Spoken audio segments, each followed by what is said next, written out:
For those of you that have recently tuned into our webcast, we are now 1 hour, 3 minutes, and 45 seconds away from the launch of the Axiom 3 crew to the International Space Station. Joining us now from ISS Flight Control Room at NASA's Johnson Space Center is Courtney Beasley. Welcome, Courtney. Hi, Kate and John. I'm happy to be joining you guys today, and we are looking forward to launch from Mission Control Houston. Courtney, we're so happy to have you guys here today. We're happy to be together in this room and talk about this crew. AX3 is the first, all European crew. This is a historic flight for them. It's a historic flight for Axiom and NASA and SpaceX. This is an incredible group. They've worked diligently, both individually and together, to get to this moment. They're representing, across the four of them, 5 different nations. As you mentioned, they've trained extensively as a team, but now they're ready to be a part of that effective and contributing ISS team. Yeah, as we mentioned before, Michael López-Alegría is the first repeat flyer in the Dragon program history, which... SpaceX Dragon for cabin temp.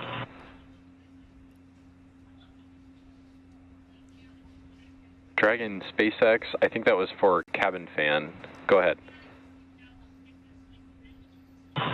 Actually, Jake, it was for cabin temp, and we're feeling just a little bit on the cool side here, wondering what the options are for warming it up. Copy. Understood. We'll take a look at it. Thank you. All right, some quick back and forth there with the crew and SpaceX Core, basically just asking to if there's any options to warm up the cabin. They're a little cool. As I was saying, MLA, our commander today, he is our first repeat flyer in the history of the Dragon program, which I guess means that we have to make a frequent flyer member club of some sort. I think you need to give him a punch card for this, and he's no stranger to Dragon, as we're going to look at now. So the voice you heard there, like Kate just mentioned, Michael López-Alegría, or MLA, who is no stranger to human spaceflight. He's actually a dual citizen of the United States and Spain, and AX3 marks his 6th mission to space, having completed 3 space shuttle flights and a Soyuz mission as a NASA astronaut, prior to commanding AX1 with Axiom Space. MLA holds the NASA record for both the total number of spacewalks and the cumulative amount of time spent conducting spacewalks. In 2020, he was inducted into the U.S. Astronaut Hall of Fame, and today, when he's not in low Earth orbit, MLA serves as Axiom Space's chief astronaut. Our pilot on today's flight, Walter Villadei, is from the Italian Air Force and is taking his inaugural trip to low Earth orbit. Villadei currently serves in the Italian Air Force and as head of the Italian Air Force's representative office in the United States. He has completed cosmonaut training as a space engineer, participated in multiple analog training. Dragon SpaceX, for a different topic, we are about to send a command to cycle the orbit tank ISO valves to equalize low flow pressure. You should hear it. How copy? Okay, we copy. We're standing by. All right, just notification there to the crew. And Dragon, I've got an update on the cabin temp, and it's not necessarily favorable. There's not much we can do at this point from the ground, especially anticipating the heating that will incur during ascent. I'd like to assess if this is something you think you can ride out for another hour here. Absolutely, Jake. Just wanted to ask, but we understand what the priority is here. Copy, Dragon. Yeah, appreciate you asking. Sorry we can't do more in this situation.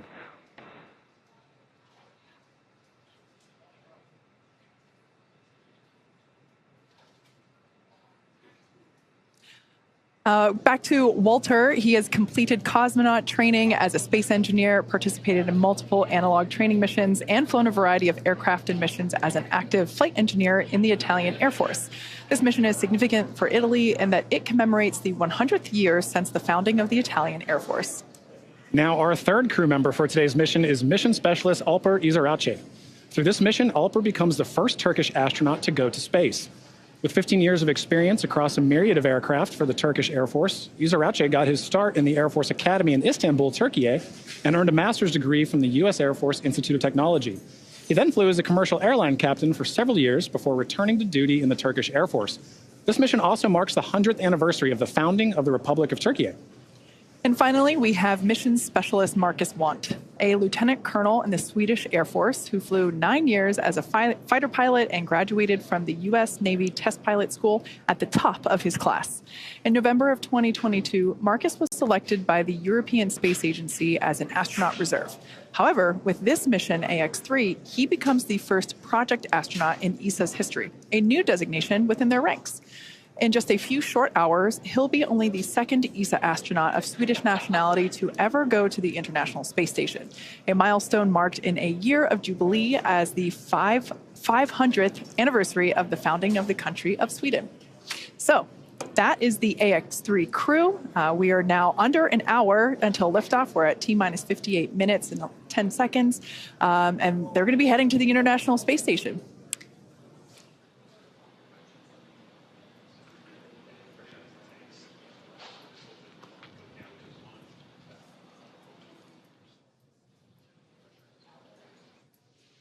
All right, and with that, let's check in with NASA's Courtney Beasley. Thanks, Kate. I'm here in the International Space Station Flight Control Room at NASA's Johnson Space Center, where teams staff this room around the clock to monitor the crew and systems aboard the orbiting laboratory. And today, they're ensuring that the station is ready to receive Dragon and the AX-3 crew. Since NASA opened up the space station for commercial activity in 2019, the agency has continued to work with private industry to prepare for the future of low Earth orbit. Now, NASA's long-term goal is to no longer be a provider of low Earth orbit destination, but to be a customer, one of many, purchasing commercially owned and operated services. To ensure this path of tomorrow, we have to work together today. Enabling private astronaut missions on board the space station helps us to refine and mature the processes needed for the future, with NASA astronauts working side by side with private and national astronauts in a new age of science and discovery. And we take this next step together as we continue counting down to launch the AX-3 crew to the International Space Station. Now, it's an incredibly busy time in low Earth orbit and beyond, and NASA wants to scout the moon before returning astronauts. So next month, it will send several science experiments aboard Intuitive Machines' Nova-C lander, which will launch on a Falcon 9 rocket.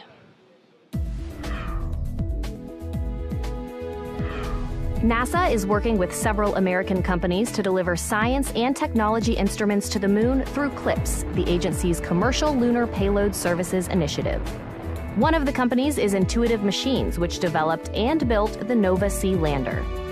Nova-C has 6 NASA experiments studying things like how sunlight charges the lunar atmosphere and how dust and gas particles will be affected by the spacecraft's landing on the moon's south pole. Its arrival on the moon would be the first robotic landing for the U.S. since the end of the Apollo program in 1972. CLPS will help NASA understand the moon's environment and available resources ahead of crewed Artemis missions. The program will land the first woman and the first person of color on the lunar surface, and then eventually send astronauts to Mars. That's your Artemis Moon Minute. Nova-C is expected to touch down on the moon next month, and you can watch live coverage of the historic landing on NASA TV and NASA Plus. Now let's check back in with John and Kate in Hawthorne. Thank you so much, Courtney. You know, it's such an exciting future we have to look forward to, and it doesn't really feel that far off. You know, every day behind us, all over the country, back in Houston, there's work happening to bring about this vision. Yeah, that's right. Even as we speak, SpaceX teams are preparing for our upcoming launch of the Intuitive Machines Nova-C lunar lander, known as the IM-1 mission. This will be the first SpaceX-provided launch of NASA's Commercial Lunar Payload Services initiative, a key part of NASA's Artemis lunar exploration efforts. And down at Starbase Texas, we're continuing to build, test, and fly Starship, the world's most powerful launch vehicle ever developed. It's a fully reusable transportation system that will transform how we access space because it's designed to carry a massive amount of cargo and large numbers of people to Earth orbit, the Moon, Mars, and beyond. We completed 2 flight tests last year, one of them you see here on your screen now, and 2024 is lining up to see even more Starships take flight. We're still in the testing phase, but things like flying rapidly, full system reuse, and on-orbit refilling will be key to building and staffing a viable moon base. And right now, we're gearing up for Test Flight 3, currently targeted for sometime in February. We're also building a second Starbase launch tower, which visualization you see there, and that will further increase Starship's flight opportunities. And I love this. This is so cool looking. It's not that far off in the future. With our Starship Human Landing System, or HLS, we're part of the global team with NASA and companies including Axiom Space that will put astronauts back on the moon under the Artemis program. First, we're going to fly, and fly often on flight tests, one of which will be an uncrewed mission all the way to the moon. This will take place before the crewed Artemis 3 mission, which will be the first human expedition of the moon surface since 1972. Also in testing, our engineers are proving out all systems necessary to make a trip to the moon possible, like propulsion, life support, even the elevator that you see here that will take crew and cargo from the Starship hatch down to the lunar surface. It's literally a space elevator. That's awesome, Kate. And in addition to the launch and landing capabilities that you just mentioned, another essential component of the Artemis program is a spacesuit that is capable of executing a wide array of mission objectives. A spacesuit really is a spaceship. It's just a little smaller and in human form. So, in order to develop a lunar spacesuit that meets all of the objectives for Artemis, Axiom Space is building the Axiom Extravehicular Mobility Unit, or Axiom U, back in Houston, Texas. Our next-generation spacesuit is built to provide greater flexibility and mobility, allowing astronauts to work on the moon in ways that were not possible 50 years ago. We've also put a strong emphasis on modularity, meaning that the Axiom U suits will support a wide range of body sizes and types. From the hand-built soft goods to the life support, advanced avionics, and communication systems, this entire Axiom U system is built with integrity and care from head to toe. And I'm truly honored to say that I'm a small part of that amazing team. Leveraging years of this human spaceflight experience and partnering with numerous industry leaders, Axiom Space is ensuring that the Axiom U allows astronauts to succeed on Artemis and beyond. There's so much to look forward to with this groundswell of focus on the moon. It's just incredible that humans are finally going back to the moon, and the efforts of SpaceX and Axiom get to play a vital role in that. I know. I love that we get to be a part of this in our generation, right? Like, this is what commercialization of space looks like. It takes cooperation, it takes coordination, and a lot of dedication. And AX3 is a critical step in demonstrating those core components. Absolutely. Now, for those that have just recently joined, we are now about 51.5 minutes away from launch. The clock continues to count down to the launch of AX3, so let's share some of the highlights of the day that got us to where we are now. Exactly. So crew wrapped up their quarantine phase, taking a flight from their quarantine facility at Kennedy over to Kennedy Space Center. You can see them there on the helicopter as they think about their flight and pass over the Cape.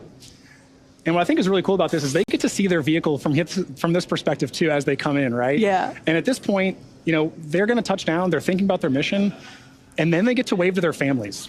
They haven't seen them in so long. They get to wave to them, have a final goodbye. And at this point, this is where we really hand over to SpaceX to complete the rest of the day. Yeah, absolutely. Man, look at those smiles. Everyone is excited, as they should be. Yeah. So after they arrive and after they're handed over to the crew, they go through a series of events such as putting their suits on. Obviously, they take a ride up to, here we can see there. This is the moment where they walked out of the Falcon support building. This is where our SpaceX suit-up room is located. They stand here, do another wave. Really, this was the first opportunity that we got to see the crew in their suits today. Got in those Teslas and drove up to the launch pad, which is about roughly a half mile away from where those doors are. I'm always curious what music they're listening to during this ride. You can see here that they are pulling up to the launch pad, 2 Teslas. We have the crew split in half there with some closeout team members that obviously help support them. We lovingly refer to them as the ninjas because we see them all around assisting the crew in things like getting into or ingressing the capsule. So here, this is one of my favorite moments of launch day when they get to see their rocket up close. And man, just thinking about the fire that's going to come out at the bottom there in just under an hour. Yeah, and at this point you can see our commander and our pilot walking down, as well as Marcus and Alper to their Dragon capsule before they get in.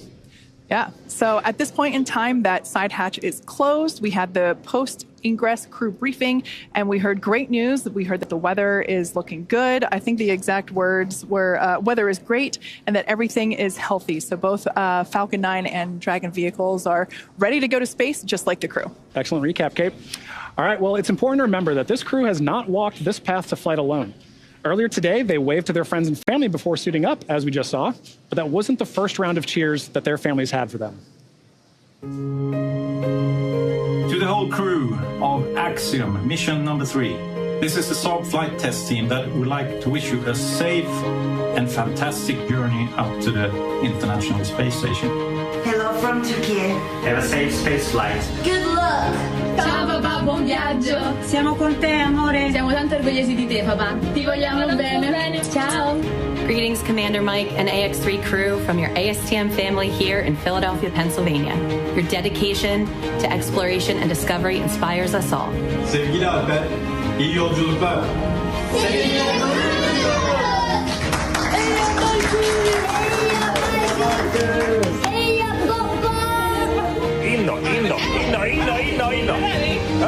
Rymden! Nej.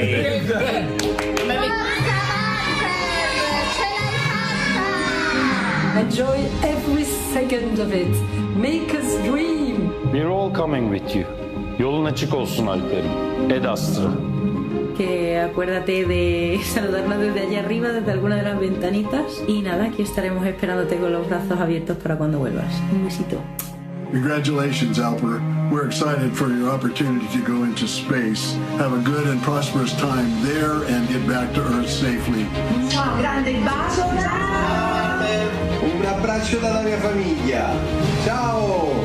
Un bacio, zio. Ti vogliamo bene.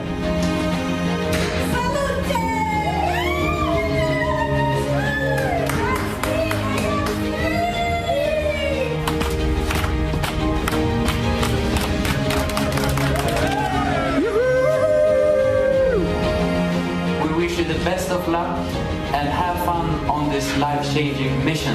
Hey AX3 crew, listen, you guys are about to have a lot of fun. Be sure you get in the cupola a lot. Call home, actually call all your friends, and just be sure you tie your sleeping bag down well. I ended up somewhere else one day. It was a hoot. Anyway, have fun, Ad Astra, enjoy. See you when you get back.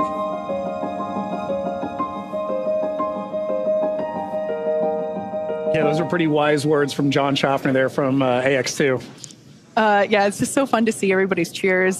Space really is for everyone, including everyone that loves the people going to space. And operators on countdown.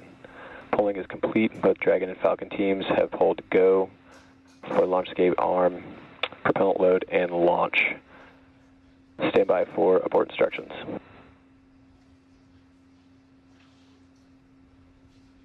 T-minus 45 minutes.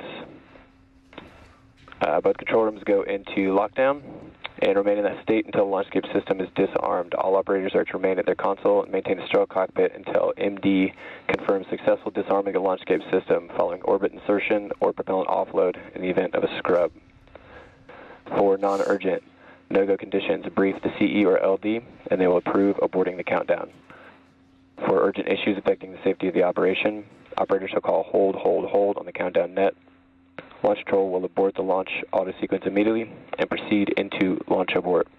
At T-minus 10 seconds, launch control will be hands-off and relying on automated abort criteria for the remainder of the count. Operators advise the launch director whether structural breakup or fire is imminent or occurring per Dragon manual escape flight rules. Launch control at this time. You may proceed with arming the crew arm for movement. Launch control copies, proceeding with arming crew arm for movement.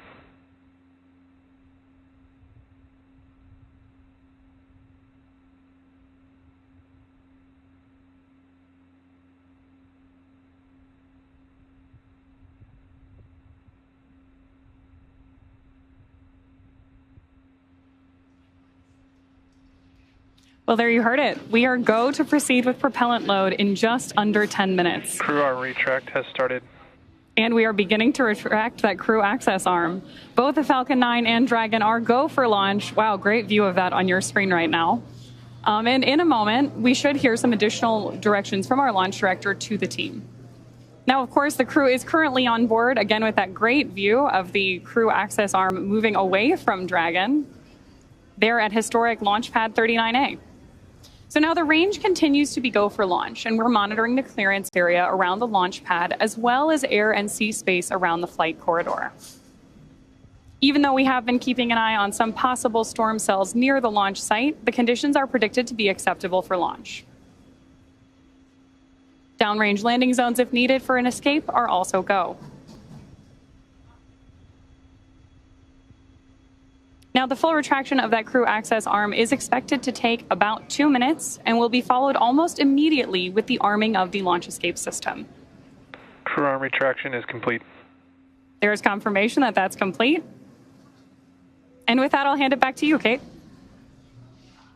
Thanks, Ronnie. As we heard, the crew access arm is now moved out of the way. It is in its launch configuration. This is one of the last physical changes to the pad that we will see prior to the liftoff of the AX-3 crew. The next milestone that we have coming up will be arming of the launch escape Dragon system. SpaceX, with that, you are go for Section 6, close visors, and arm launch escape system. SpaceX Dragon in work. All right, so right now the crew is activating the launch escape system. They're using the tablets there, the touchscreen in front of them. The system is the first of its kind escape system. It provides the escape capability all the way to orbit.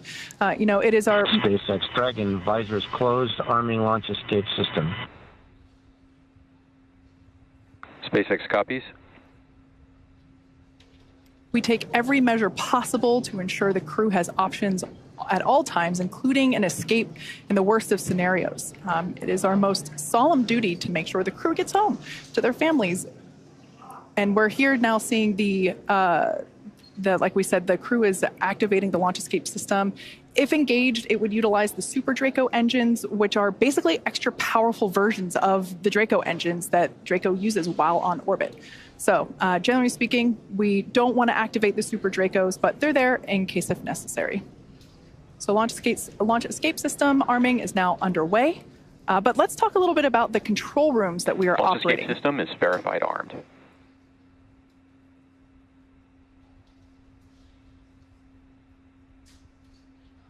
All right, there we heard the call out telling us that that launch escape system is now activated.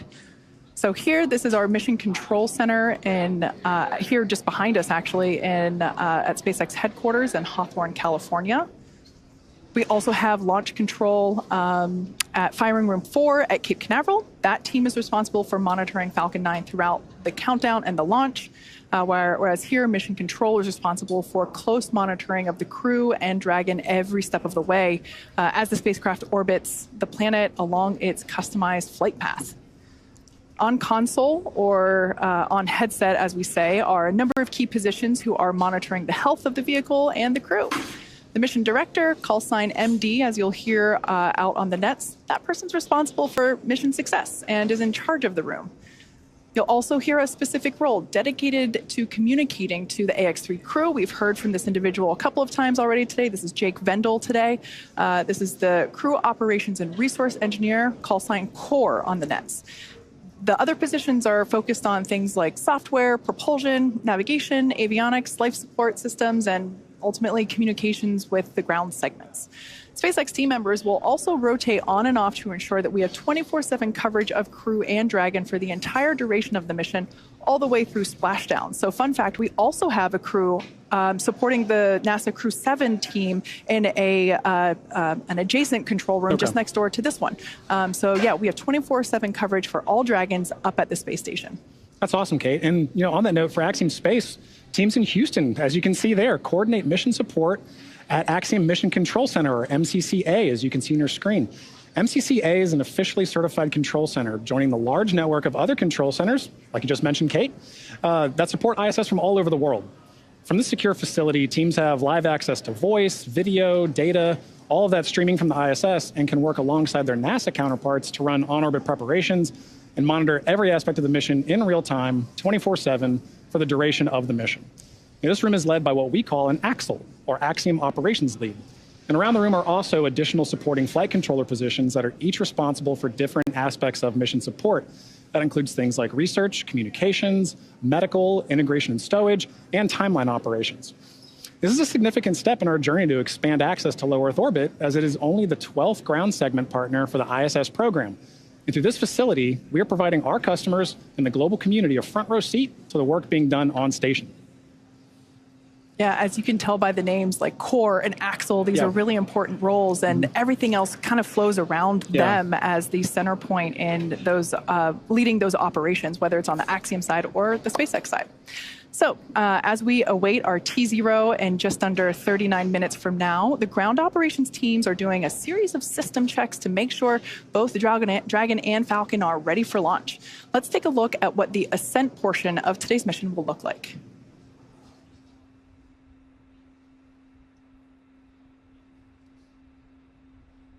Once we hit T-0, we'll watch Falcon 9 and Dragon lift off from historic Launch Pad 39A, which you have a great view of right now, and begin to make their ascent. At about 43 seconds into flight, Falcon 9's engines will throttle down to help us pass through the period of maximum dynamic pressure on the rocket, or what we typically refer to as max Q. It's worth noting that once we hit max Q, the vehicle will be going supersonic, or faster than the speed of sound. Once we are through the period of maximum dynamic pressure, we can throttle up our Merlin engines again. From there, at about 2.5 minutes into flight, we have a series of 3 events that happen in rapid succession. First is MECO, or main engine cutoff. This is where all 9 Merlin engines shut off in preparation for stage separation. Stage separation is where the first stage detaches from the second stage, with the first stage making its way back to Earth for landing, as the second stage continues on its journey with the third event. That's second engine start 1, or SES1, where the Merlin vacuum engine on board stage 2. Expect loud venting from the vehicle in 30 seconds. Where the engine on stage 2 lights up and propels the second stage, along with our AX3 crew and Dragon, into orbit. As stage 2 heads towards its targeted drop-off orbit, stage 1 will execute 3 burns in order to make its way back to Earth. The first is the boost back burn, where 3 of the Merlin 1D engines will reignite and shut down. This heads the first stage back to Cape Canaveral. The second burn, or the entry burn, helps slow the stage down in preparation. Falcon 9 tanks are venting for the start of propellant load. Second burn, or entry burn, helps to slow the stage down in preparation for that entry back into the Earth's atmosphere. And about 90 seconds after Dragon gets into orbit, Falcon 9 will land back on Earth. The landing burn will bring the vehicle speed down rapidly in order to land back on land near the launch site about 8 minutes into the mission. And while that first stage is heading back to Earth, the second stage will cut off its Merlin engine that was ignited right after stage separation. Once this happens, we'll wait for confirmation of a good orbital insertion. Then, Dragon will begin preparations to separate from the second stage. About 3 minutes after the second stage reaches orbit, we should have a great view of Dragon with its 4-person crew drifting away from stage 2. Once Dragon is a short distance away, it will begin checking out its Draco maneuvering thrusters to make sure Dragon continues to increase separation distance from the second stage. The nose cone deploy sequence will initiate just before T plus 12 minutes and then finish around T plus 15 minutes. This will expose Dragon's docking mechanism in advance of its arrival at the International Space Station.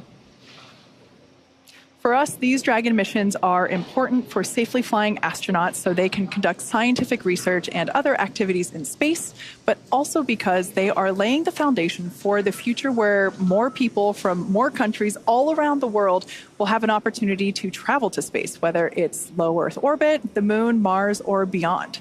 In the history of human spaceflight, less than 700 people have ever been to orbit. At SpaceX, we want to help create a future where not just hundreds of people, but thousands and ultimately millions of people can travel off Earth to live and work in space and on other planets. Last year, we flew 6 Dragon missions. This year, we could launch up to 8 missions, including 5 or 6 human spaceflight missions, and that's only going... Propellant load has started. All right, right now we just heard the call that Falcon 9 has begun loading its propellants, liquid oxygen, and RP-1 rocket-grade kerosene, so good news there. As I was saying, this year that could include 5 or 6 human spaceflight missions, and that's only going to increase in the future. Thus far, we've only launched crew missions from Launch Complex 39A, which is what you see on your screen now. However, to support our growing manifest of Dragon missions, we've recently made some new upgrades to our other Florida launch pad, Space Launch Complex 40, which you see there with a brand new crew access arm being lifted. We're on our way to having 2 launch pads capable of supporting human spaceflight missions, meaning we'll have more opportunities to fly people on Dragon to orbit. If you're interested in helping us advance the future of human spaceflight and potentially fly on a future Dragon mission, check out spacex.com/human spaceflight to learn more.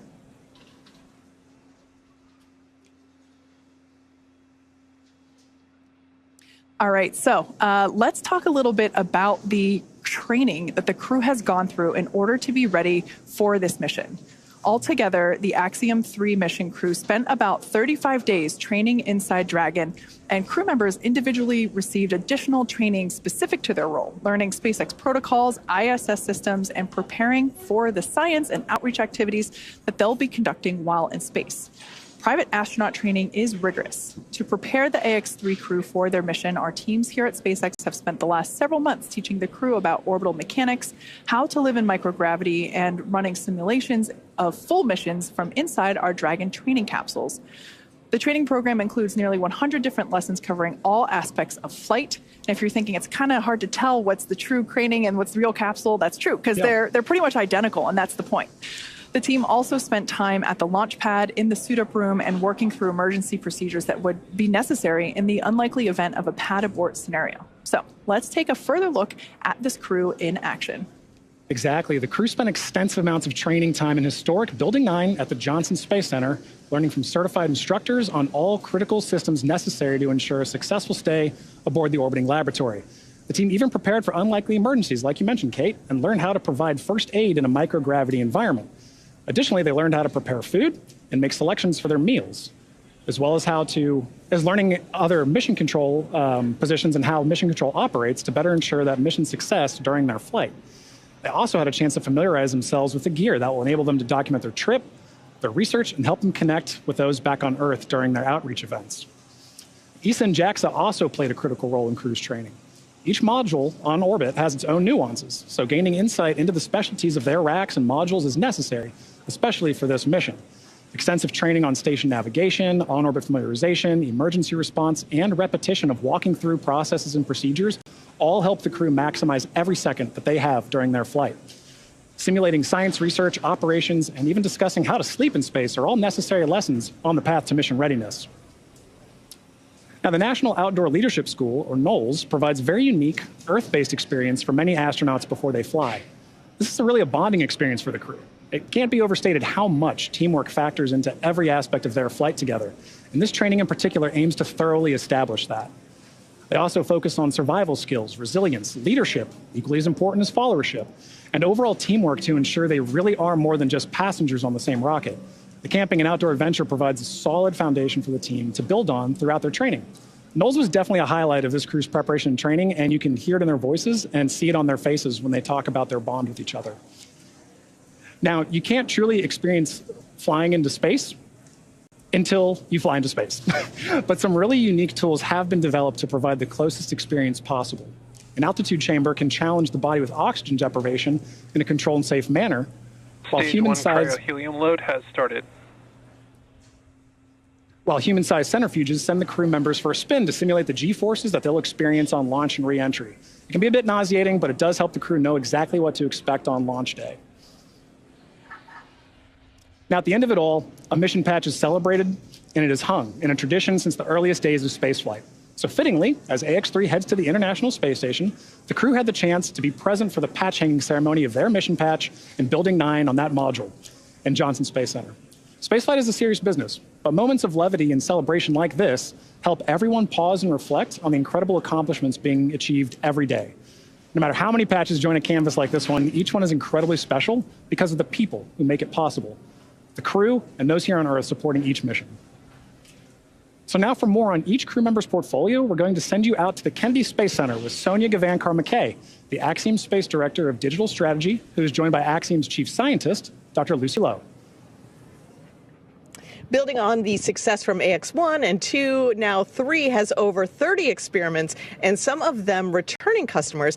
Lucy, good to have you back. This is one of my favorite parts of the pre-launch broadcast because we get to talk about all the science that's happening. There's so much happening. It's over 350 hours of research, which is great. But do we think like this is going to help us here on Earth? Does it really? Absolutely. So everything the crew is doing, it has huge benefits, not only for spaceflight and advancing exploration goals for humanity, but a lot of the research they're doing is really based on benefiting humans down here on Earth, whether it's healthcare, medicine, different kinds of technology applications. Everything they're doing has really tangible benefits to science and technology back down here on Earth. If you had to summarize each of the country's portfolios, how would you do that? Italy, give me some words. They are doing some fantastic technical applications for the Italian Air Force, and they are doing some really advanced biomedical research as well with some of their companies that they're working with. Excellent. Turkey, it's all about bringing all of Turkey together. Exactly. Turkey has a truly national portfolio. They have everyone across the country getting involved, from researchers at universities all the way down to school children. ESA and Sweden, what's their portfolio looking like? ESA has a very strong focus on research for advancing technology for exploration. So they have lots and lots of really cool technology demonstrations that are going to help human exploration in space in future. And tech demos as well. Do you as chief scientist, is that tech demos a different thing, or is it then research, or all part of the same wonderful pot? They're very much part of the same pot. So all the technology demonstrations that take place are built on a lot of research, and they often feed into future research that will take place to keep crew safe or to benefit human health here on Earth. Okay, so let's dig in a little bit deeper, starting with Italy. They have the ISOC services for the ISS. Tell me a little bit more. Yes, so this is a project from the Italian Air Force, which is the Italian Space Operations Center, where they've developed some software that's actually going to be analyzing debris in space. Which is a huge problem. It's a huge problem. We need to know where stuff is going and stuff is flying so that we can make sure that the space station is out of the way of those kinds of impacts. So that software is also going to be doing some space weather forecasting to help keep crew safe in future. Space weather forecasting? Yes. Looking at different kinds of space weather from solar flares, for example, that can actually release damaging radiation that can not only damage human cells, but can also damage the electronics in a spacecraft. So you want to avoid that when you can. Makes sense. Beta amyloids aggregation updated. Yes. This is about Alzheimer's research. Exactly. So beta amyloid is a protein that aggregates together. It forms clumps. It forms amyloid plaques that are found in the brains of humans with Alzheimer's. If we can understand how those aggregates form better, which we can use microgravity to really investigate that, then we can gain insights into Alzheimer's disease and how this terrible neurodegenerative disease can form, or potentially how we could even treat it. And you talked about that weather forecasting, which is part of radiation. That's a big part. So briefly tell me about the Italian portfolio with radiation research. Exactly. So they have got some light ion detector hardware that they have built that is going to be analyzing the real-time radiation risk from this kind of space weather. And we also have some companies that have got some advanced materials that they've developed that is designed to shield from some of this radiation in future. Okay, let's talk about the country of Turkey's research portfolio, the Turkish Space Agency, otherwise known as TUA. They have 70 types of diseases that they're going to be researching with AI technology? Yes, so they have a really cool project called Vocal Cord, which has developed, it's an easy-to-use telemedicine application where the crew actually cough or speak or make vocal noises into an iPad for recordings, and the AI software is then actually able to analyze that and can be used to detect or diagnose infectious diseases, potentially even cardiovascular diseases in future. Wow. Very cool. Partnerships are a big deal with Axiom Space. All of these countries are partners with us, and Turkey is working with JAXA on one of their research projects. Tell me about that one. Exactly. So they're working on a very cool project using the JAXA's electromagnetic levitating facility, where they are melting and then re-solidifying some metal alloys in a way that the metal alloy floats in space. Wow. So which helps us understand more about the molecular structure of these alloys and helps us understand more about materials research that we can then take that knowledge and apply that to industry back down here on Earth. And ESA in Sweden, looking way into the future, their research is focused on humans in long-term space situations. Tell me about their research projects. Exactly. So one of their projects is called Orbital Architecture, which is a really fun one. They're investigating what the effect of the very busy and crowded environment of the International Space Station is, not only on crew cognitive function, but also on the crew's stress responses and also their neural responses. So yes, as you can see, that the ISS is very, very busy up We there. were talking about that. It seems very crowded. It's very crowded. So this investigation is going to be understanding in different parts of the space station. For example, if you look out the window, if your stress response goes down, do you then perform better in space? And how can we then apply those technologies not only for future spaceflight, but also for engineering and building design back down here on Earth? There's also a great one on Simon. Now, my question is, Simon, is it more like HAL or TARS? So it's a bit more like TARS, because I'm a big fan of The Martian. But so Simon is the crew interactive mobile companion. Here he is flying through space. So this is an AI-guided tool that is free flying on station that can help crew with tasks while they're up there. So it's actually going to be helping Marcus do a physical sciences investigation for ESA while he's up on station. Awesome. Thank you so much, Lucy. And I look forward to hearing about the post-experience and post-mission research findings. Thank you so much. Always fascinating. Back to you all at Hawthorne. John, how's it going out there? It's going great, Sonia. Thank you very much for that. You know, hearing all that different research really kind of cements how important and unique each mission is, right? Each mission has its own suite of research. It has its own crew that makes up that mission. And mission patches really are a way of showing that symbolism and showing how unique that is, right? So they end up everywhere. There's one in that Dragon capsule. There's a few in that Dragon capsule now, I think, right? Oh, yeah. But they end up in white rooms. They end up on orbit. They end up on laptops and notebooks. It's a very big deal for crew to be central in helping design this patch because it's such a lasting mark of their dedication and hard work. And the AX3 crew has put their mark on spaceflight history with the AX3 mission patch. All 4 astronauts are highlighted by their names, a star, and unique graphics for each nation that they represent. With the commander, Michael López-Alegría, holding dual citizenship, 5 national flags mark the top edge. The destination, the International Space Station, is the anchoring element in the middle. And interesting to note, the ISS resembles pilot's wings. So it should be no surprise, given that all 4 members are indeed pilots. Along the bottom of the patch, we see the mission's motto, the phrase plus ultra, in Latin meaning further beyond. So together, all of this builds on the mission's theme of exploration and its slogan, exploring further without borders. Yeah, like you said, they do end up everywhere. My personal favorite place is there inside the capsule. There's 2 patches in there, one from the Crew 4 mission and one, of course, from the AX2 mission, which also took this capsule to space. So I think it's safe to say that we're going to be flying so much that we are going to potentially run out of space for patches. Put them on the back of the seats, maybe. Yeah. Now, the SpaceX teams have teams all across, or SpaceX has teams all across the country supporting our missions in key roles, and they're in key locations such as our mission director, our core or crew operations and resource engineer, which you see there on your screen now. And these people are very important. We keep talking about the countdown, and this launch countdown is the framework that syncs all of these teams up together. It's incredibly important. Yeah, you're absolutely right. We've heard a lot of that today, right? As we're talking, we're hearing these loops or nets, right, of all these flight controllers talking. That's because communication is key. The entire mission, from launch, on orbit, all the way back down to splashdown, is a tightly choreographed dance between all of those parties, and that's where communication comes in. For sure. It's precise communication specifically is paramount throughout the mission in order to be successful, not just for today and on the way to the station, but continually for the next 2 weeks, all the way through splashdown. Like I mentioned before, we have another team supporting the capsule that's on station for Crew 7. So yeah, it's all the way through until the mission is complete. Exactly, and highlighting that communication, you see those 2 teams just on your screen there. Those are 2 of the many that work together. So to help facilitate that comm, Axiom Space is connected with that entire network of participants through MCCA in Houston, our mission control center at Axiom headquarters. That's what you see on the right there. And from SpaceX, NASA, and other international space agencies and researchers, we can talk together. So there are teams monitoring and participating in this mission around the world, including mission controllers in Japan and across Europe. When you all add it up, it really is a truly international endeavor. Yeah. Now, speaking of international, let's check back in with International Space Station Mission Control Center at NASA's Johnson Space Center. Courtney, how are things looking over there? Hey, Kate. The space station team here in Houston is focused on the critical systems on the station, all continuing to function as expected ahead of launch.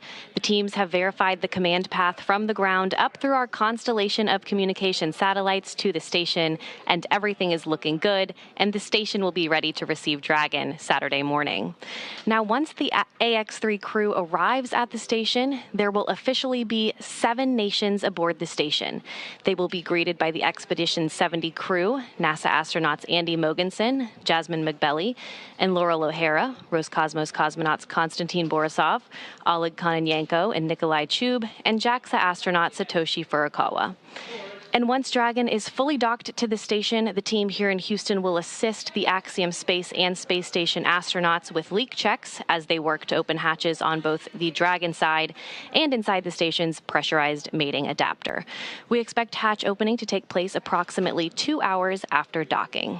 Flight directors Diane Daly and Diana Trujillo are on console now, leading flight controllers for launch, and flight director Judd Freeling will lead teams for docking on Saturday. Mission control in Houston is go for launch. Now with that, let's connect with Sonia at Kennedy Space Center.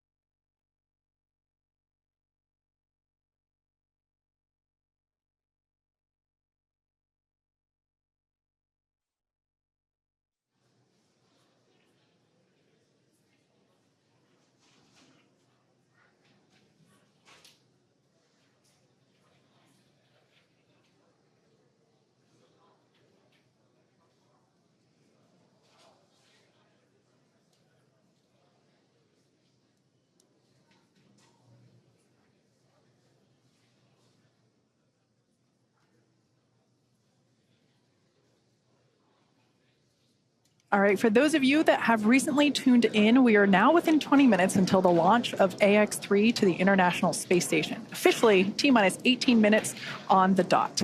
We've had a pretty clean countdown so far today. As I mentioned before, this launch countdown is the framework that syncs everybody together. We have teams in Houston, here at SpaceX headquarters in Hawthorne, California, of course at the Cape itself, firing room 4, and everything is proceeding nominally. The reports that we heard earlier during the post-crew ingress briefing was that the weather was great, although we can see here on our screen a little cloudy, but we see some blue skies through there, so love to see that. We also heard that the team was working no major issues. Both Falcon and Dragon remained healthy. At T-minus, I believe it was 35 minutes. Yeah, T-minus 35 minutes, we began prop load or propellant loading. We now see some of these white clouds billowing from the vehicle. This is totally normal during this propellant load phase. We are currently loading our super chilled, also known as densified liquid oxygen onto the vehicle, as well as rocket-grade kerosene, or RP1. We will continue to see these clouds kind of forming, and we'll get even more of them right after those closeout lines complete at T-minus 3 and 2 minutes, when both the first and second stages complete all of its propellant loading. Like I said, everything continues to look great. The crew is currently strapped into their seats. There's a 5-point safety harness. You can think of it like a seatbelt, but it's a little bit more advanced than that. Actually, we see a live view of the crew there waiting so patiently as we are getting... All right, so there we heard that call out that stage 2 LOX load has initiated. That is that super chilled liquid oxygen being loaded onto the Falcon 9 second stage, which of course is the part of the rocket just below that black and white trunk section that we see there on screen. So the crew, at this particular view, the person on the far left is Marcus Wandt, one of our mission specialists. To his right is pilot Walter Villadei. To his right is Commander Michael López-Alegría, or MLA, and on the very far right, mission specialist Alper Gezeravcı. Fun fact for today's flight, it is the first time that we have a repeat flyer on Dragon. That's Commander MLA. He flew on the Axiom 1 mission, and it's so exciting to see him flying once again in Dragon today. He's pretty much an expert at this point. Yeah. All right, well, thank you for that update, Kate. And now for an update from Sonia Gavankar-McKay at Kennedy Space Center with Deputy Administrator Bill Nelson. Thanks so much, John. I'm now joined by NASA Administrator Bill Nelson. Thank you so much for joining us. We're so very close. NASA has so many decades worth of great relationships in the private sector with the commercial sector. Is this a winning strategy for the future? I know NASA is looking now further than LEO into going to the moon and even further. What does this look like going further, and what are we building on? It's the new era of the golden age of space adventurism. We go back to the moon, for example, not only with our commercial partners, and, the 2 landers will be built by commercial companies, but we also go back to the moon with our international partners. And that's quite a difference from a half century ago when we first went to the moon. And that's the way that our space flight is in low Earth orbit as well. Look at the international cooperation on the space station. Look at now the commercial operation on the space station as evidenced by this flight here today. This moment really is that culmination of that international partnership, private, commercial, all of these things building on each other. How important is this for NASA to develop these commercial partnerships and across varying fields? I mean, Axiom Space, of course, building the Axiom Station. We're working on the suits that'll be worn on the moon by the Artemis crew. How important are these partnerships for NASA? Well, it's essential. We want to get out of low Earth orbit. We want to go and explore the cosmos. And so the more that we can bring commercial business off the face of the Earth up to low Earth orbit and, for example, replace the International Space Station when it ages out in 2030 with a commercial space station that then we can become a person who rents space to train our astronauts before we send them out to the moon and on to Mars. Or the business aspect, pharmaceutical research, pharmaceutical production, all kinds of different research utilizing the properties of microgravity in space. So you're seeing the Axiom Station as an expansion of the area that is available to do this work, and this dynamic shift between NASA and organizations like Axiom Space really offers something new to the landscape. This really is the next golden age, isn't it? Well, and Axiom is one of several that are now with incentive money from NASA building their concepts of a space station for low Earth orbit. And I am certainly hopeful that they are going to be successful, and that increasingly as they do research in space, they're finding out that there's a business case in order that they can actually have a profitable business. Well, that's what we're looking forward to, and we're looking forward to just this great moment as we build these partnerships, these relationships. Thank you so much for having us here and for being part of this broadcast and sharing this wonderful moment for all of our organizations, SpaceX, Axiom Space, NASA, working together as usual, right? Thank you so much. Thanks so much, Senator. Thanks for joining us. Go AX3. Go AX3, that's right. As we charge towards terminal countdown to launch, Michael López-Alegría, today's commander, has a special message for his crew. Let's take a look. Man, I am excited. We are getting very close. As we get to these last few minutes, I want to make sure we take a second to thank the training teams that got us here, that prepared this very professional team of astronauts to go to the International Space Station on this very historic mission. First, the NASA teams, both at Johnson Space Center in Houston and at Marshall and Huntsville, Alabama. Then to our international partners, ESA at the European Astronaut Center in Cologne, Germany, and Scuba near Tokyo in Japan. And the Axiom team, whose help really was important when it got down to training for all the payloads that we'll be doing, over 30 experiments, as I think you've heard. So we're excited and very thankful to all those guys. But last but not least, to the folks in whose very capable hands we find ourselves right now, that's SpaceX. Thanks to everybody. Without you, we couldn't have been here. Now let's go do it.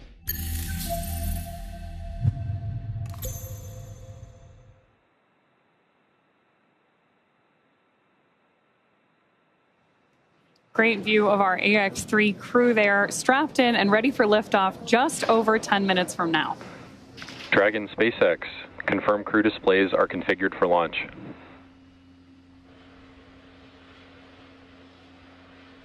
SpaceX Dragon, the displays are so configured, and do you mind if I say a few words here, Jake? MLA, I do not mind at all. You've got the floor. So first I want to thank our partners who had the vision and the conviction to help Axiom open access to humans to low Earth orbit, and they are the Italian Air Force and its various ministries of its government, the Space Technologies Research Institutes of Turkey, TÜBİTAK, and the Turkish Space Agency and its ministry, as well as the Swedish National Space Agency in tandem with ESA. And I also want to thank the team. If you're listening to this through an earpiece sitting in Hangar X and Launch Control or in Hawthorne and Mission Control, you're on the team. And the same is true of people who'll be sitting at those consoles and consoles just like them, and Mission Control in Houston and the Payload Operations and Integration Center in Huntsville. Same is true for all the trainers that helped us get where we are today with the crew ready to launch. And of course, the engineers, technicians, managers, and executives who, over decades, designed, assembled, and are now operating the most complex vehicle in the world that we have the privilege to go visit. Same is true for the visionaries who conceived and developed this amazing rocket that we're sitting on and the beautiful and capable capsule that we're sitting in. And if you're in the Rescue Ops Center, you guys are on the team. And of course, so are our friends and families who have given us their love and support from the very first step of this journey. And last but not least, the team at Axiom Space, the people who have poured their blood, sweat, and tears into this. To the four of us that are lucky enough to man the good ship Freedom at this point, are humbled to be on the team. We're grateful to our teammates, and we are go for launch. Plus ultra. Copy all, Mike. As we just ticked through T-minus 8 minutes, I'll let you know you've got a whole bunch of people rooting for you here and indeed all over the world. Godspeed, Axiom 3.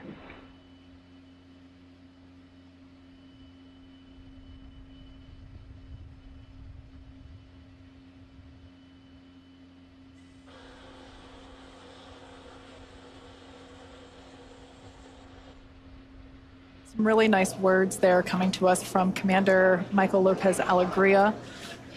We are now approaching 7 minutes until liftoff of the AX-3 crew. The next event that we'll hear is that Stage 1 engine chill has begun.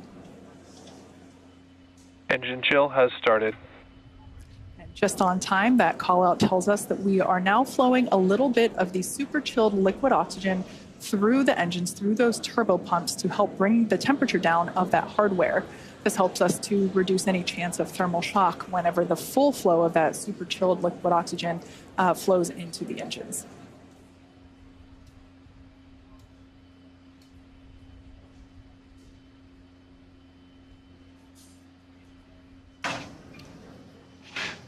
LOX load continues for Falcon 9. We're fully... Stage 1 RP1 load is complete. So good call-outs there that we have completed loading RP1, which is a highly refined type of kerosene on board Stage 1 of Falcon 9. You've got that great view on your screen. As we mentioned earlier, Falcon 9 is an RP1 and liquid oxygen fueled vehicle, so LOX fueling continues on the vehicle on both the first and second stage.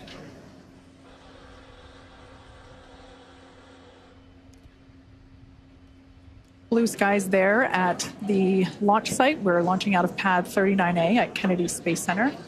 We are 60% go for those weather conditions, which we're always keeping an eye on around the Florida airspace. Next event that we have coming up is the terminal count for Dragon. This involves a couple of things, but primarily just means that Dragon will be transitioning to internal power. Great view there of the Dragon capsule, as well as the Dragon trunk, which is the unpressurized section just below the pressurized section, which of course is where we have the crew sitting. Propellant remains underway. We are completely loaded with all of our RP-1, that rocket-grade kerosene. We're still underway. Falcon 9 tanks are pressing for strong back retract. Dragon is in configure for terminal count. So like Kate mentioned, we are heading into terminal count, and Falcon 9 is ready for that configuration. We also just heard the call out that the Falcon 9 tanks are pressurized for strong back retraction. The strong back is that white structure you see to the right of the vehicle right now. That's used not only to connect the vehicle's umbilicals, but also as a structural support system. The strong back is retracting? Up until it begins to retract, which we just heard the call out for here. That's the mechanism we use both to move the rocket out to the launch side and pull it into its vertical orientation ahead of launch. We'll keep an eye on it as it retracts slightly here on your screen. We'll be able to see those clamp arms begin to open. And there they are now. And then that strong back will retract a couple degrees away. It will retract even further upon ignition of the engines to clear the way for Falcon 9's ascent.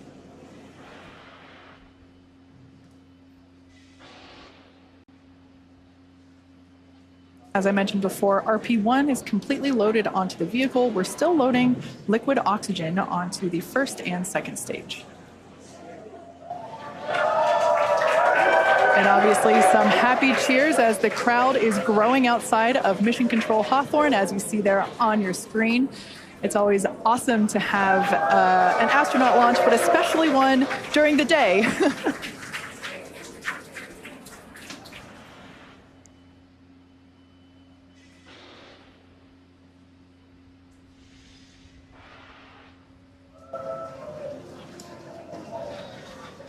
Stage 1 LOX load is complete. With that confirmation, we know that Stage 1 is fully loaded. Team is thrilled to hear that news behind me.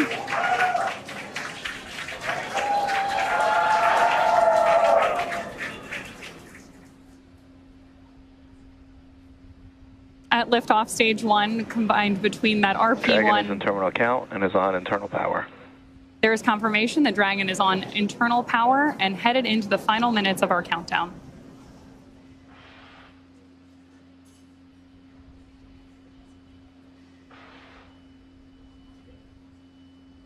As I was saying earlier, at liftoff, Falcon 9 will be burning nearly 700 gallons of fuel per second. Great views there, too, of our crew inside Dragon, awaiting liftoff just over 2 minutes from now.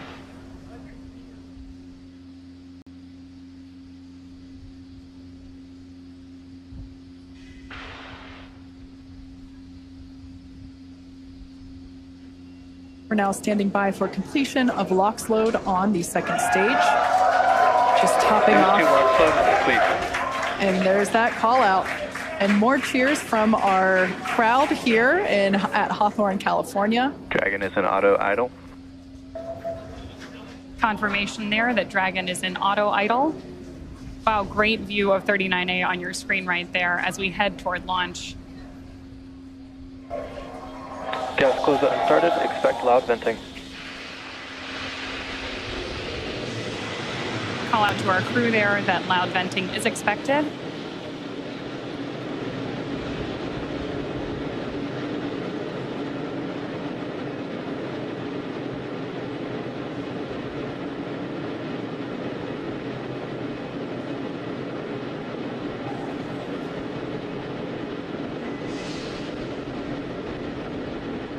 Falcon 9 is in startup. There's that Dragon is in countdown. Confirmation that Falcon 9 is in startup and Dragon is in countdown, which means that the vehicles are now controlling the final seconds as we lead up to liftoff. Dragon, SpaceX, go for launch. And there's confirmation from our flight director. Go for launch. We are go for launch. T-minus 30 seconds.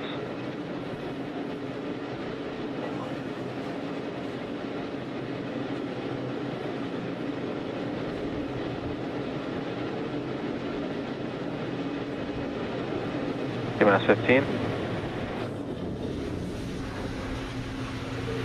10, 9, 8, 7, 6, 5, 4, 3, 2, 1. Ignition, engine full power, and liftoff. Go Axiom 3.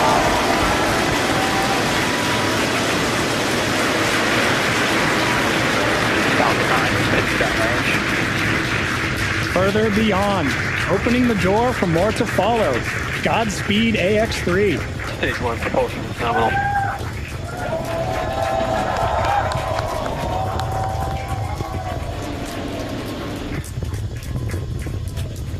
Of course, if you are just joining us, this is the launch of the Axiom 3 launch to the International Space Station. Those incredible views on your screen, and there's our first shot of the AX3 crew inside Dragon on ascent.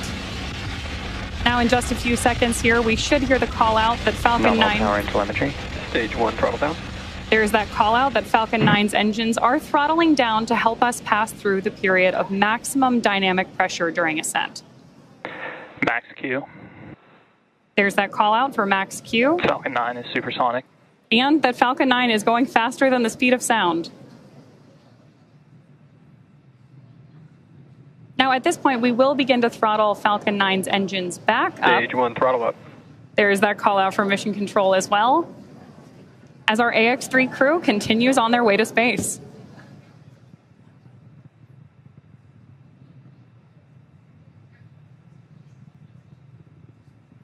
We're now T plus 1 minute and 32 seconds into flight. The next event we have is MVAC chill, similar to what... MVAC chill underway. There's that call telling us that, again, we're flowing a little bit of that super chilled liquid oxygen. Stage 1 Bravo. Copy 1 Bravo. That call there was one of the abort mode callouts that the crew is calling out as they are making their ascent on Falcon 9. Now, we're less than 30 seconds or a few seconds away from 4 events that will happen in rapid succession. Main engine cutoff, or MECO, as it's there on the bottom of your screen, stage separation, ignition of the first stage engine, and the first stage's boost back burn.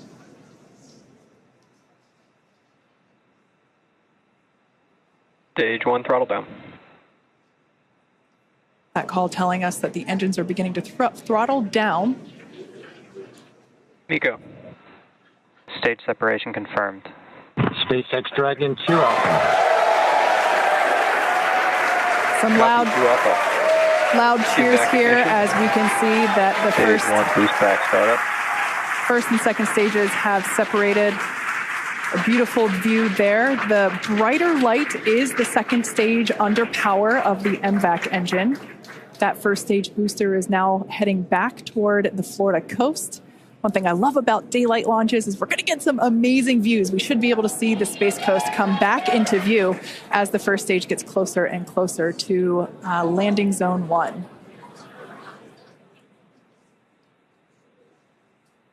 Note that that first stage is actually still coasting to its apogee. So it's about, as you can see there on your screen, 114, 115 kilometers above the Earth's surface. And it's going to keep coasting for a little bit. Beautiful view there on the right-hand side of your screen of that MVAC engine. Boost back shut down. All right, that boost back burn has concluded on the first stage.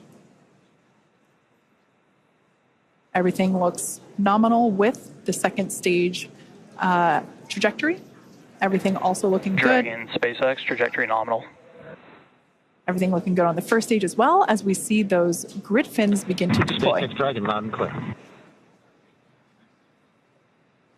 Now, the next 2 major events we're tracking for the first stage, which right now is on the left-hand side of your screen, is going to be the entry burn at about T plus 6.5 minutes, where we'll light 3 of Falcon 9's first stage engines, followed shortly thereafter by the landing burn at T plus 7 minutes and 32 seconds, which will be a single engine burn to bring us back to landing zone 1 at Kennedy Space Center. Great view there of our crew on board. And you can, of course, always keep an eye on their telemetry down in the bottom corner of your screen.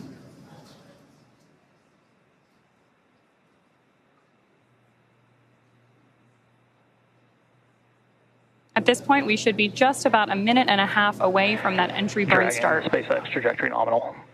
Good call-outs there that we continue on a nominal trajectory with Dragon.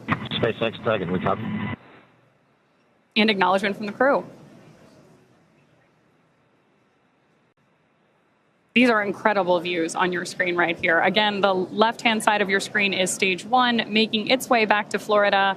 And stage 2, you see that MVAC engine burning, taking our AX-3 crew to orbit.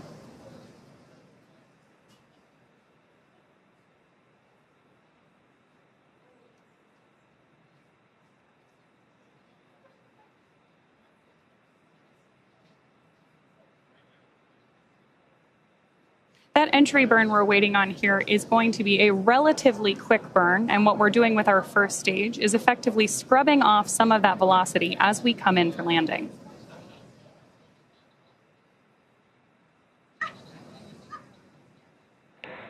Dragon, SpaceX trajectory nominal. That's a nominal trajectory for Dragon as we continue to orbit. Dragon, we copy. Again, confirmation from the crew.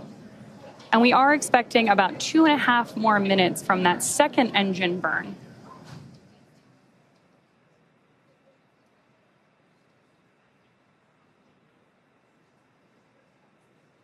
Stage 1 entry burn startup.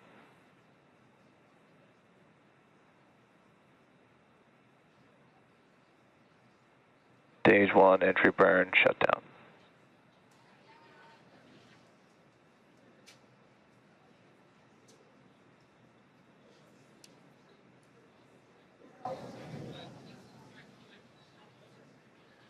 As we heard the call out, that entry burn has concluded. The next burn will be the landing burn. As I mentioned before, we're heading back to landing zone 1. We're going to come through the clouds right now. Dragon, SpaceX trajectory nominal. Everything continues to look nominal for SpaceX Dragon, we copy. For the second stage there on the right-hand side of your screen. These views really are breathtaking.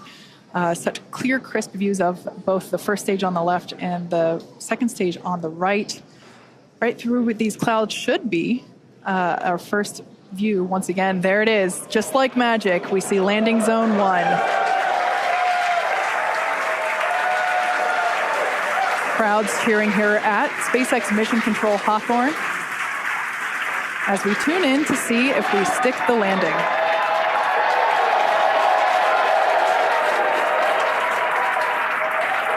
And if you couldn't tell by the loud cheers, we did stick. Stage 2 FTS is saved. We did stick that landing. Falcon 9 has landed once again. But turning our attention back to the crew, as you see there, our next event is second engine cutoff, or SECO, as it's referred to there at the bottom of your screen. Second stage will coast for a few minutes until Dragon is commanded to separate. A lot of just the energy here at SpaceX Mission Control is buzzing. You can hear commentary behind us. Right now, the crew is experiencing about 3 Gs, so pretty much a roller coaster for those thrill seekers out there. Stage 2 is in terminal guidance. And we are about 20 seconds away from that second engine cutoff. MLA will know this feeling very well, this experience of going from now almost 4 Gs to SpaceX Dragon Shannon. To copy Shannon. As another abort mode there being called out. Now standing by for second engine cutoff.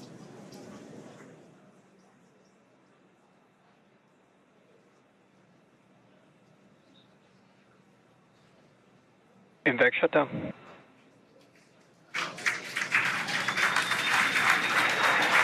Dragon, SpaceX, you're in a nominal orbit. There we heard those call outs of second engine shutdown and nominal orbital insertion. Launch escape system disarmed. And the disarming of our launch escape system.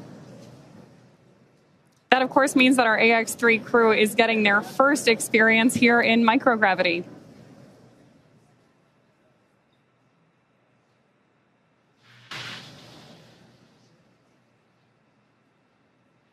Right now, Dragon is performing a series of onboard checks to ensure that we're ready to begin actuating those Draco maneuvering thrusters on board the vehicle.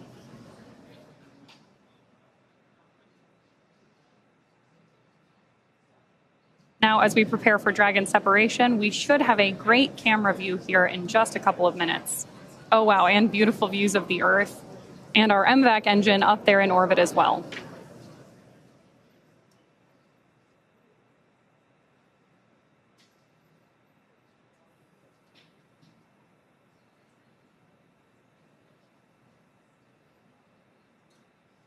Views there as we await that separation.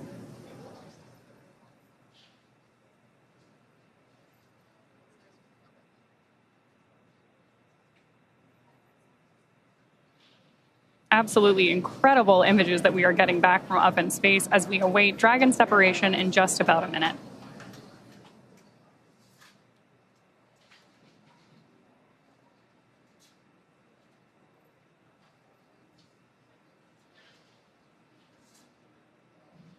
More views there of our AX-3 crew on board Dragon.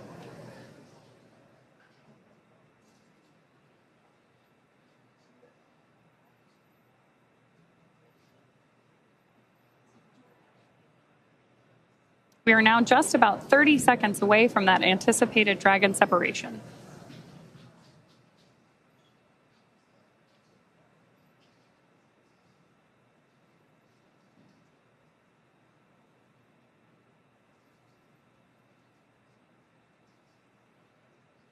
Starting to see the crew there play a little bit with the fact that they are operating in microgravity.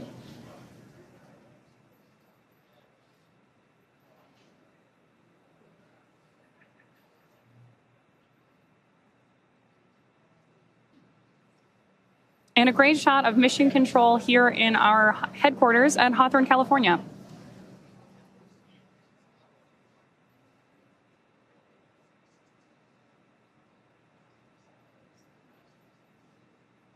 This camera view here is taking a look at Dragon. What we're waiting for is nose cone deployment, among other things, which, as Kate mentioned earlier, there we go.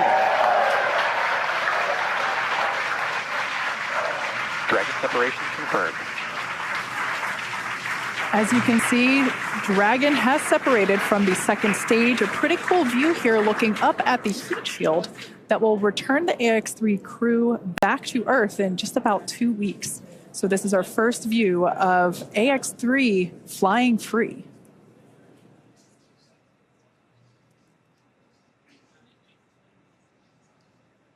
The next physical change that we will see will be the deployment of the nose cone. That will take... Dragon, this is the SpaceX Falcon team. We want to congratulate you on a great ride to orbit. I think you're demonstrating the ultimate in reuse, a reused Commander, a reused Dragon, and a reused Falcon. Or maybe flight experience is a better word. Enjoy space. And Axiom 3. Y'all, Durston. As I was saying, it's a team sport. Thank you, guys. And Axiom 3, this is your launch director here. Walter, Alper, and Marcus. Congrats, welcome to your first flight on Dragon. Mike, on the other hand, welcome to the Dragon Frequent Flyer Club.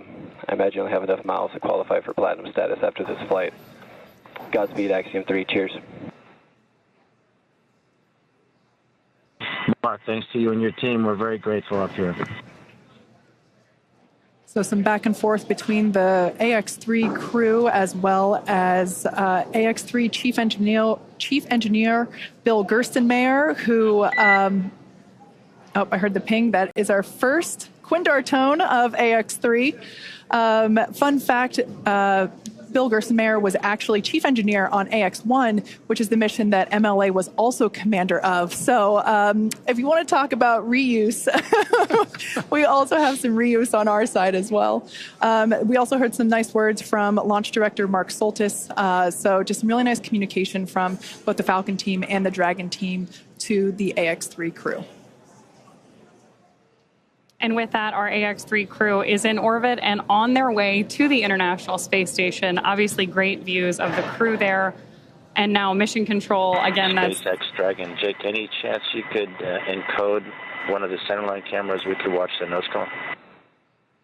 The crew's getting right into it. I love it. Dragon, we copy on the request.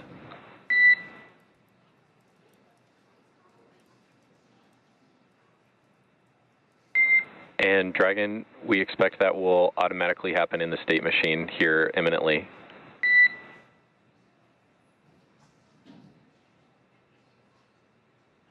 So with that, we are going to throw it back over We see hooks still traveling. Okay, we stand by.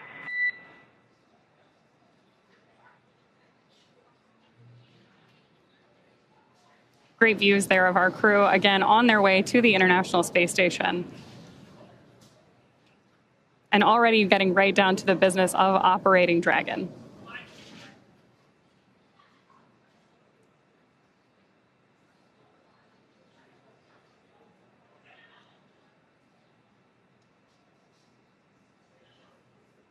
You can still see a huge number of our team gathered behind mission control. Dragon SpaceX, we see nominal dehumidifier activation and service section Draco checkouts. And confirmation that we're getting nominal checkouts of those Draco thrusters on board Dragon.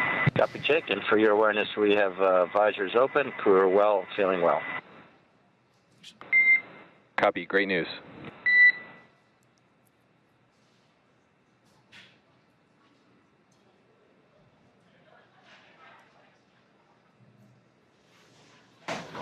So for those of you that have just recently tuned in, AX-3 is in space. The crew is experiencing their first taste of microgravity. Here is a view of our MVAC engine, which has been shut down. The crew has actually separated away from the second stage, which is where that MVAC engine is located. We are standing by for nose cone deployment. This takes a few minutes to complete, as there are 2 sets of hooks that need to be opened independently of each other. By deploying the nose cone, we are able to expose the docking mechanism, which is, of course, what the crew will utilize, what Dragon will utilize to autonomously dock with the International Space Station.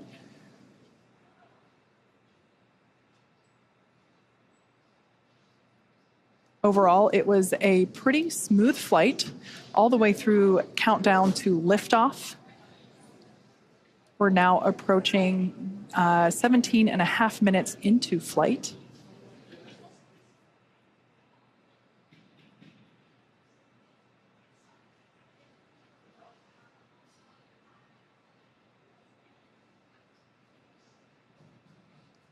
Once again, the next milestone will be to deploy the nose cone.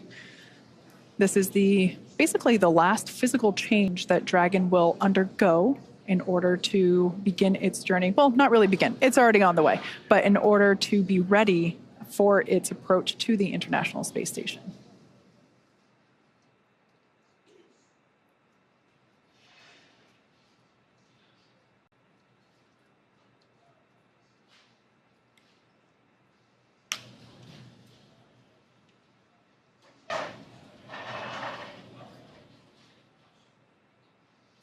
All right, so it's hard to see at the moment because the camera is still close to the hardware, but this is the nose cone opening. Slow and steady wins the race. Of course, when you're in space, every action has an opposite and equal reaction. So for very good reasons, we don't just fling the thing open. It's very slow and steady. Again, this allows us to expose the docking mechanism, the hardware that will be utilized to dock with the International Space Station. That hatch, which is the forward hatch, will then be opened, and that's how the crew will get in and out of Dragon while it is up at the space station for the next 2 weeks. So that side hatch, which is where we saw the crew, or technically they were already in by the time that we started our broadcast, but the crew did ingress Dragon today, just a couple hours ago, through that side hatch. That remains closed. That won't open again until they are safely back on Earth on our recovery ship. So this nose cone that we see here slowly being opened is basically opening the first part of a multi-system door for them to get in and out of the International Space Station. I mentioned before that docking is autonomous. That means that Dragon does the steering itself. Our pilot, Walter Villadei, has the training and the capability to take control if necessary. But nominally speaking, Dragon flies on autopilot. It does the thinking and the calculation itself, which at the end of the day is ultimately much safer than human steering, as there's more that humans are prone to error because we are human. So that's a live view there of SpaceX Mission Control Center here at SpaceX headquarters in Hawthorne, California. It is in the middle of our workday, so of course, many folks have returned to their positions, their desks, their job, and they are continuing to do what we do best, and that's build spacecraft and rockets and send people to space, just like we have done today. So with that, let's check in over with Courtney, who is standing by at the ISS Mission Control Center in Houston. Courtney, how are things looking over there? It's over to you. Hey, Kate, everything is great. What a beautiful launch today. And with today's successful launch of AX-3, the teams at NASA's Johnson Space Center will be monitoring Dragon's flight to the International Space Station over the next 36 hours.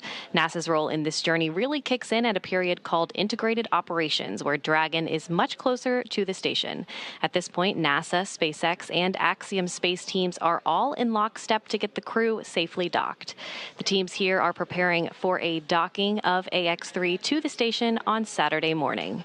For now, that will be it from us in Mission Control Houston, and we'll be back with you Saturday for docking. And for now, we'll send it back to you, Kate and John. Thanks, Courtney. And we did hear that we had nominal opening of the nose cones, so that is great news. Yeah. Now, over the next 30 plus hours, really, Dragon will execute a series of burns to gradually raise and line up the AX-3 crew for docking with the International Space Station and what we refer to as the activation and rendezvous phase of the mission. In just a few minutes, the crew will change out of their spacesuits and get a little bit more comfortable for flight, and something that would be my favorite part, enjoy their first meal aboard the spacecraft. Over the course of their flight, they will have a rest period that will last for about 8 hours. Before they arrive at the space station, we will have 2 potential opportunities to chat briefly with the crew on orbit, one around 3:15 p.m. Pacific and another around 6:20 p.m. Pacific. Dragon SpaceX, environments look good for suit doffing, and the cabin camera is soon to be configured. Your go for suit doffing. Copy, we'll put 4.012 in work. All right, so that call out there just saying that the crew is clear to take off their suits. As I had mentioned, they're able to get a little bit more comfortable for the upcoming journey. Now, we were talking about some on-orbit opportunities to chat with the crew. While we are hopeful that one of those opportunities will work out, neither opportunity is guaranteed, as they are, unfortunately, dependent on both crew schedule and ground station coverage. However, if we are able to support, we'll make an announcement on our social media channels no later than 15 minutes before the event start time. In the meantime, be sure to keep tabs on the mission at axiomspace.com, and you can also track... And Dragon cameras are external.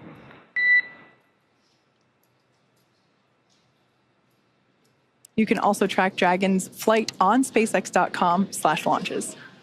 Right, like you mentioned, Kate, even if we aren't able to talk live with the crew, we will continue to provide updates on the mission across our social media channels. And then, as Dragon and the AX-3 crew approach the International Space Station early on the morning of January 20th, we will pick back up with our live joint coverage of the AX-3 crew's docking to station with NASA. So please keep an eye on Axiom and SpaceX social channels for updates, as there will be plenty of incredible moments to share with you over the course of their mission. So from all of us at Axiom Space, thank you SpaceX, thank you NASA, and thank you for tuning in. This is just the beginning, and we hope to see you soon.